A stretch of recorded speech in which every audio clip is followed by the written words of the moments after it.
বাড়িটা সম্পূর্ণ না হতে হতেই কিন্তু আমার শখের ঘরে অনেক মেহমান চলে এসেছে, ছোট্ট ছোট্ট মেহমান। এদিকে সবাই বলছে আপু বাড়িটা কবে উদ্বোধন করবেন আর কবে আমরা যেয়ে আপনার বাড়িটা দেখতে পারবো।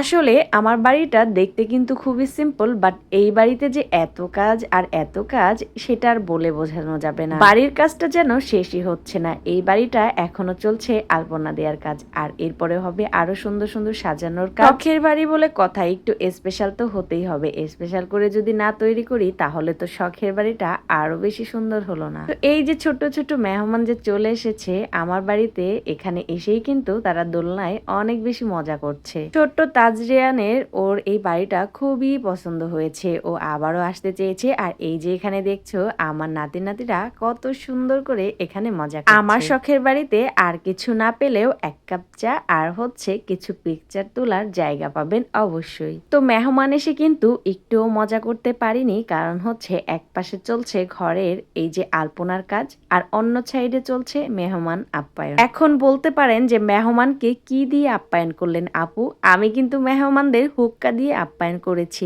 আপনারাও আসলে কিন্তু এটা দিয়েই আপ্যায়ন করা হবে। ওদের এই ছোটাছুটি এবং খেলাগুলো খুবই ভালো লেগেছে। বাস্তবের ভিতরে বসবাস করতে অনেক ভালোবাসি, কল্পনা করতে ভালো লাগে, কিন্তু বাস্তবতাকে ভুলে নয়। সততা বলতে আংশিক বুঝি না, পুরোটাই বুঝতে চাই। তাই প্রকৃতর মাঝে শান্তি এবং স্বস্তি দুটোই খুঁজে পাই, যেমনটা পাই আমি আমার শখের ঘরে।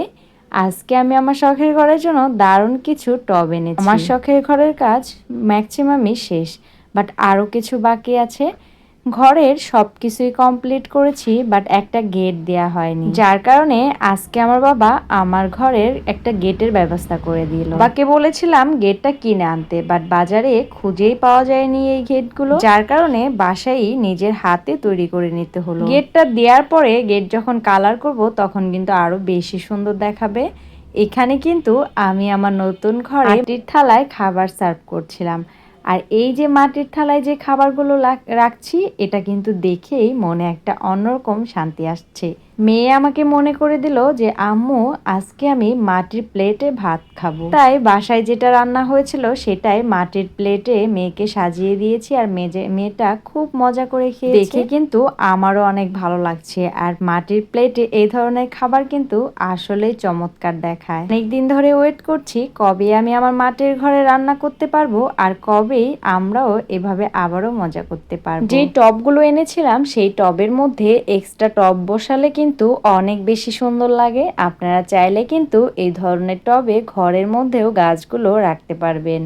টপগুলো আমার কিন্তু বেশ ভালো লেগেছে। এগুলো খুবই রিজনেবল প্রাইজের মধ্যে আমি পেয়েছিলাম ডিসকাউন্টে। আমি যেগুলোই ডিসকাউন্টে পাই কোনোগুলোই মিস করি না, সবগুলোই অর্ডার করে ফেলি। ঘরের কালারের সঙ্গে কিন্তু টবের কালারগুলো একদম ম্যাচিং হয়ে গিয়েছে। এই ধরনের প্রকৃতি এবং ন্যাচারালিটি কে নাই ভালোবাসে, আমি তো অনেক বেশি ভালোবাসি। যে শখগুলো একটা একটা করে পূরণ করতে পারছি এটাই আলহামদুলিল্লাহ। সবাই দোয়া করবেন যাতে আমি আমার এই শখের ঘরকে নিয়ে সুন্দর সুন্দর ভিডিও করে আপনাদের সঙ্গে শেয়ার করতে পারি। এদিকে বাবা কিন্তু গেটের কাজটা কমপ্লিট করে ফেলেছে, দেখতেই পাচ্ছেন কতটা ভালো লাগছে। গেটটা যদি গাছ দিয়ে সাজানো হয় তাহলে কিন্তু আরো বেশি চমৎকার দেখা। এটা দেওয়ার পরে কিন্তু বাড়ির লুকটাই চেঞ্জ হয়ে গিয়েছে। ফাইনাল লুক দেখার জন্য আরো অনেকদিন ওয়েট করতে হবে।